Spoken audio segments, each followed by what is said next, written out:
Hello, future Grandmasters. This is day 51 in the Journey towards Champion. I'm going to be trying a sort of new format today. I think I really want the series to be about my journey and documenting it and showing everyone how much insane confidence I have in myself, despite the predicament and the obstacles that I'm currently in and that I will have to overcome. So obviously, it is currently March 22nd, and I have about 5 days until before I go to Grand K. Now, preparing for chess tournaments often depends on the type of tournament that you're competing in. Now, the tournament in Grand K is an open event with 1,000 players. It's a ridiculous field, and that means that despite the fact that there is a 20,000 euro first prize, there's going to be a serious amount of competition, and you're going to need to score a lot of points because you got 1,000 players. It's I don't know how many points it will be first, maybe 8 points out of nine. So winning 7 games and drawing only two. And then after that, I play another open tournament, which is quite a quick turnaround. So I finish April 1st in the evening, and then around 6 a.m. that following morning, I have to fly and then play a game the same day. So it's quite a difficult turnaround. However, having no opportunities to play in strong invitational events in America and abroad, I'm forced to, play these weak tournaments in order to gain rating. Now, preparing for these types of tournaments is quite difficult because when you're playing a wide variety uh, of different rating ranges, depends on how you prepare for your openings, whatever. So, anyways, I want to talk about my recent trip to Reykjavik. Um, Before I was in New York for a week, I went for a couple days to Reykjavik as it was sort of on the way. And I had the chance to visit the Bobby Fischer Chess Center, which is about a 5 minute drive away from his grave. And I picked up a couple of books that I've been reading and that I think are very, very interesting. The first book that I absolutely devoured on my plane is Bobby Fischer Comes Home by Helgi Olafsson. I finished this book on my flight, and it was one of the best books that I've read about Fischer. It talks about his journey, how Helgi first met Fischer in 1972, and then it talks about their time together when Fischer came back to Iceland after being granted citizenship and political asylum. And I think that, well, although there are so many aspects of chess to study, you can, do endless opening preparation, you can do endless tactics, you can do so many things.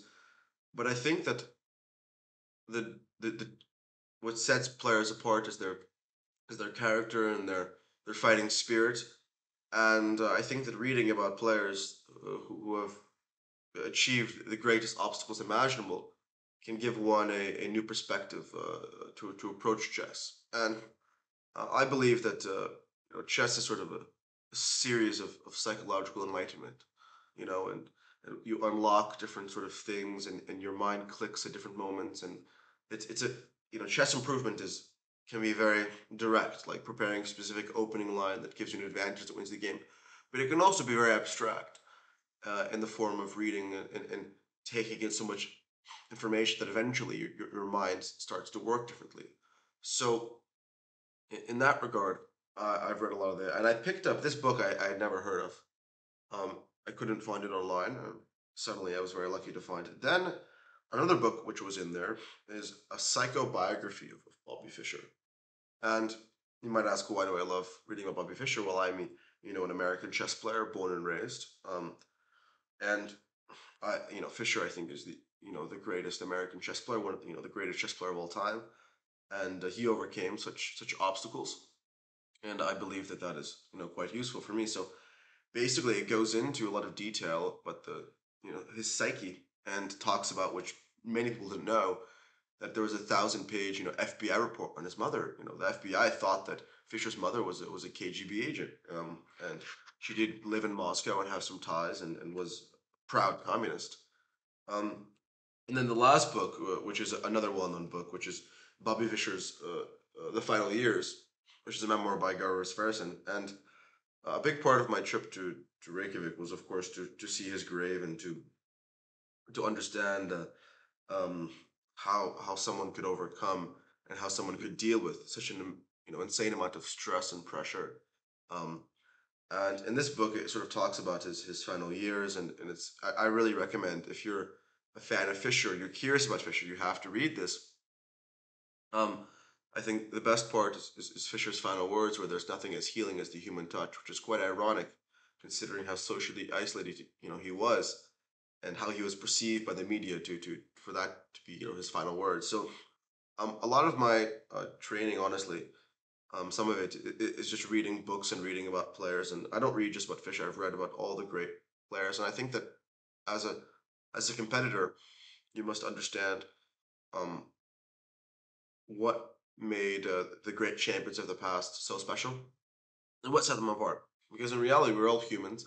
We have access to the same chess pieces. We can, we don't have access to, we all can study the same openings, but there must be something that is innate and is deep within, which helps you overcome the greatest obstacles.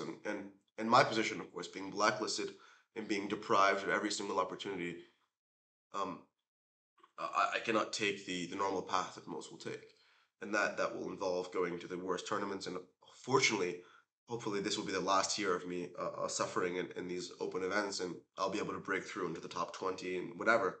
And at that point, I can hope that the chess world decides to grant me the opportunity to show my best chess. But until then, there's a lot of improvement and work and training that must be done to prepare myself to overcome all these obstacles and eventually make it to world champion. So sometimes in life, regardless of your talent or work ethic, the universe works against you. But you have to have confidence and you have to take inspiration from those before you who overcame even greater obstacles. So I hope that all the future grandmasters watching this enjoy this type of video. If you like this format, like, comment, and subscribe, and tell me. I think this is what I'm going to continue doing, just talking about some books that I'm reading, talking about my training, talking about chess in general, because I think that's a better way to follow along the journey. So thank you guys for watching, and I'll see you tomorrow.